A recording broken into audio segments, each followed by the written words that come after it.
So about 5 years ago or so, I made a video about all the American exclusive Power Rangers that there was. Because while Power Rangers does take footage from the Japanese Super Sentai series, sometimes they add their own original elements just to mix things up and make their version just a little more special. The production teams of Power Rangers would make an additional Ranger exclusive to the American show. And sometimes they would do this just to have a pilot for a Zord in the show. But most of the time, it's simply just to sell more toys. But making a new suit is hard. You gotta design the whole thing, create like prototypes and actual physical suits that people could wear. It's a lot of work. But you know what's much easier than making a whole physical suit? Making a drawing, probably. The Boom Comics has been the home to many new Rangers never seen in the Super Sentai series or even in the Power Rangers TV show. So I think it's time we finally list all the comic exclusive Power Rangers. And stay to the end of this video because some of these might just surprise you.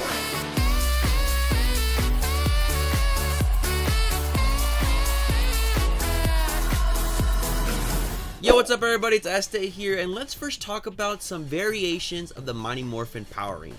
Now yes, these are a classical suit, a classical team of Rangers, so it's obvious that we would get some variant forms in the Power Ranger comics. First up, we have the all-new Power Rangers, recruited by Kimberly herself, the original Pink Ranger.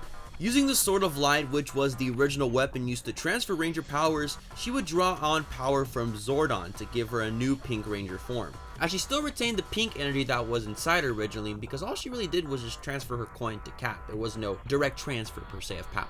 She would turn the French siblings Serge and Britt into becoming the new blue and red Rangers of this team. While some returning classic Rangers in the original team, Zack and Trini, would come back as their respective colors as well. And you can find this comic book team exclusively in the Mighty Morphin Power Rangers Pink miniseries. Next up, we got the 1969 Rangers. Canonically, the first ever Mighty Morphin team there was. Originally formed for the time of the 1969 moon landing by the United States, the evil monster Psycho Green has awoken. And to stop him from causing mass chaos and probably destroying the world, Zordon chose a new team of heroes. But this wasn't like the teenagers with attitude, like they knew each other, they were kind of friends in a way. No, these were 5 complete strangers to each other. Because his team was from different countries around the world, comprised of Grace Sterling, Nikolai Chukarin, Jamie Gilmore, Toronto, Washington, and Daniel O'Halloran. So these 5 would team up to defeat Psycho Green, but the bad news is most of them are like dead. Psycho Green like killed most of them. Isn't that crazy?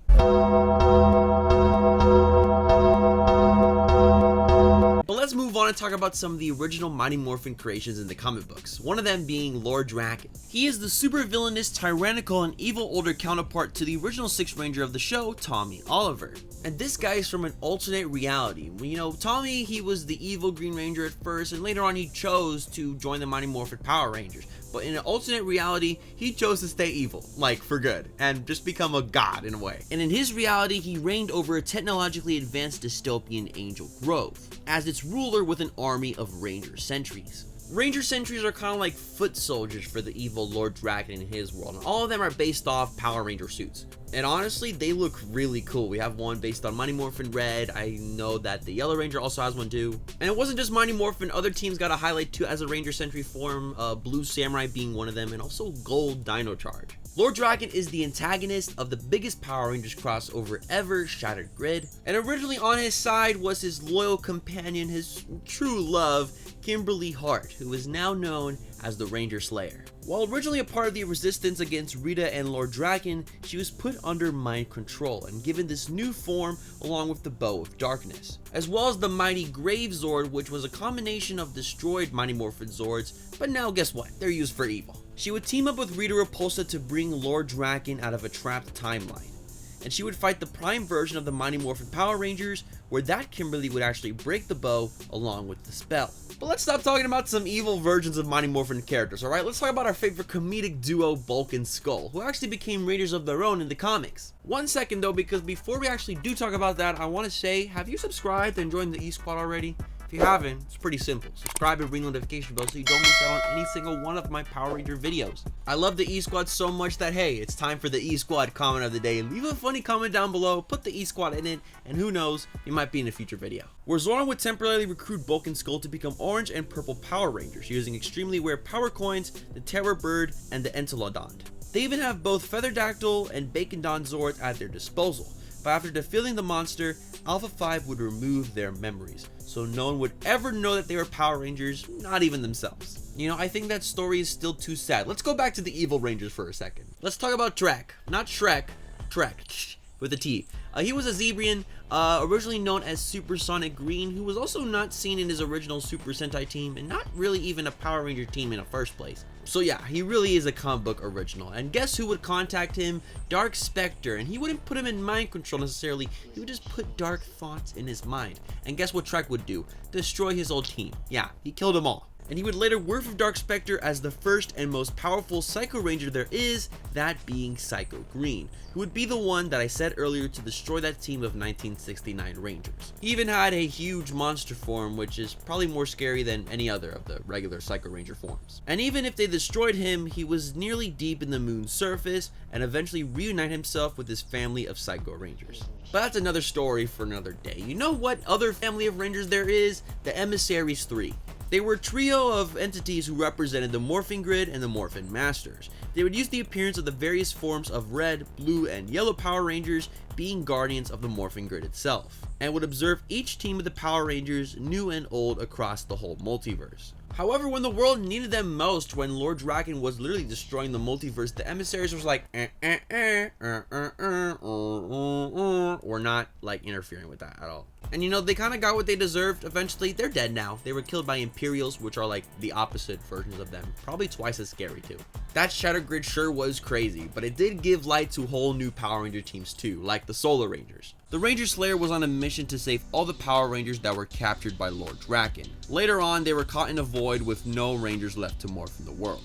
So they would use the Solarics to form a new team of Power Rangers called the Solar Rangers. And this team would have a bunch of new and familiar faces, such as Zeo's Tanya as the Yellow Solar Ranger, In Space's Andros as the Red Solar Ranger, Lost Galaxy's Mike as the Black Solar Ranger, Ninja Storm's Cam as the Green Solar Ranger, Dino Charge's Dark Ranger Heckle, which, you know, didn't actually appear in Dino Charge. So Heckle ended up playing the Blue Solar Ranger, while the Ranger Slayer Kimberly was the Pink Solar Ranger. There was also some new faces, Elarian and Remy as the Purple and Orange Solar Rangers. The comics also brought us the Omega Rangers, which were a team of Rangers operating in the deep areas of space, just far away from the events of the Mighty Morphin Power Rangers. Being tasked by the Blue Emissary, Jason, Zack, and Trini would use a cover-up story of the Peace Conference to go into space and be in this new team, along with their new alien ally, Kia, to use the power of the elements and save the day. They also even had their own humanoid Zord forms, which is probably just as cool. But actually, I'm thinking about it real quick, and if you were a Power Ranger, what would your special power be? Let me know in the comments down below, and leave a like to lock in your answer. 1,500 likes, and I'll do more videos just like this one. But for each new Power Ranger team we saw, there was probably another variant of the Green Ranger out there too. Let's talk about them for a second. Over 10,000 years ago, Lorianne would steal the Dragon Power Coin from Ninjor as an assignment from Rita Repulsa, but never wanted to give it to her exactly, with the intentions of selling it. To defend himself, he morphed into the Green Ranger. However, the Power Coin would find himself to be unworthy, and made the form unstable, which made him quickly defeatable by Rita, and was sent to be in an asylum with the Power Coin for life. If you notice, this Green Ranger form didn't actually have the Green Ranger shield. That's actually another whole other story. I'm pretty sure I made a video about it. Also, Matthew Cook was a character in the comics, kind of being like Kimberly's boyfriend in a way. After Tommy became the White Ranger, he also became a Green Ranger himself. There was also a counterfeit Green Ranger who was played by none other than Tommy's own son, JJ. He would go undercover to stop the witch, and infiltrate a gang selling crystals that gave the ability to obtain Ranger powers. You can see where this is going. JJ would use the green crystal to morph into this fake version of the Green Ranger. But later on, JJ was actually taken hostage by Scorpina, and was going to sacrifice him to give Lokar more power. Tommy would go save his son by using the Master Morpher to morph as the Green Ranger for one last time, but would use the remaining specks of power to give his son JJ the Dragon Shield. So now we have an SPD Green Ranger with a Dragon Shield on it, which is actually kind of cool. But speaking of SPD, let's talk about some comic book characters that have really nothing to do with MMPR. Like the Black Time Force Ranger played by Syria Drake, Alex's sister. And as we know, in Time Force, Alex would be killed, and Alex's sister, Sierra, would see all this and be enraged at the Time Force for not doing anything to stop it. And Alex would eventually come back to life as the timeline would change, and Syria would notice this too as her memories have changed and just feels so powerless. Like, imagine knowing your memories have changed because of the timeline and you really can't do anything about it. So she would become the Black Time Force Ranger and try to stop Alex's death, but he would die each time she tried. She would actually let all that anger out on Jen and Wes and basically just try to keep destroying them for what they've done to her brother Alex. But let's stop talking about these sad stories. Let's talk about something funny, okay? How about a funny monster? Hocus Pocus from a German Power Rangers Dino Charge comic who faked being a Power Ranger that was like pushed off a boat by pirates and found the orange energem and became the Dino Charge Orange Ranger. That's weird. That's weird. His monster form just gives me the creeps. Can we move on already? There's so many villains I've noticed on this list, so let's keep talking about them with a team of Dark Rangers. Led by a copy of Rita Repulsa made out of a particularly strong putty, she is the leader of the Dark Rangers, herself being the Dark Red Ranger, who was a team created by Lord Zed long after the first team, which you know, Season 2, very ugly, very hideous, abominations to this earth.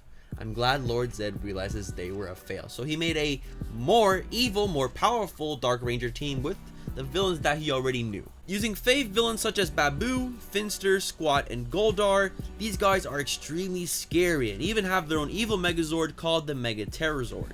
Combining all the wicked aspects of all the Zord history into making this other abomination, but it's now a scary abomination, so I guess it's not that bad. But this last team on this list is definitely one of the most craziest.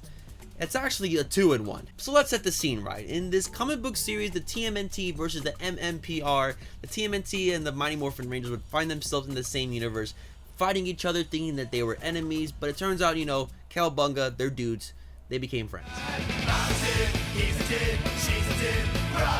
But guess who appeared? Shredder as the evil Green Ranger, like a Shredderized version of the Green Ranger. And he would use his new powers to demorph the Power Rangers and lock them out from transforming. So until the Mighty Morphin team could use their Ranger powers again, they would lend their powers to the Teenage Mutant Ninja Turtles along with April O'Neil. So after receiving the Power Morphers and the Power Coins, they would become the Turtle Rangers. Kind of like not even Ranger suits, they would be like mutant hybrids of their turtle forms and their Ranger forms. It's cool. But maybe asking yourself, what happened to the Mighty Morphin team? What did they do to stop Shredder? Well, they became the Ninja Rangers. And I'm not talking about Ninja Ranger power now, a different type of Ninja Ranger. And these unpowered Rangers suit up to stealth clothing and equipment to infiltrate the Foot Clan's base and rescue Tommy Oliver. And with no connections to the morphing grid, their weapons would comprise of baseball bats, hockey sticks, literally anything to save the world. And with that, we had all the exclusive Power Ranger comic book Rangers that I can find. But actually, there's a lot more. There's like pics of just weird Ranger-like forms. This group of heroes is called the Shattered. And to be honest, even though I don't know much about these guys are definitely really cool Rangers in a way and definitely deserve their own comic book series. What do you guys think? Let me know your thoughts and opinions in the comments down below. Don't forget to follow me on Twitter, ddonfuego. I'm also on Instagram, NotDonFuego. I love the E-Squad to death. Have a good morning, evening, afternoon, wherever you're at. And of course, and as always, stay awesome, everybody.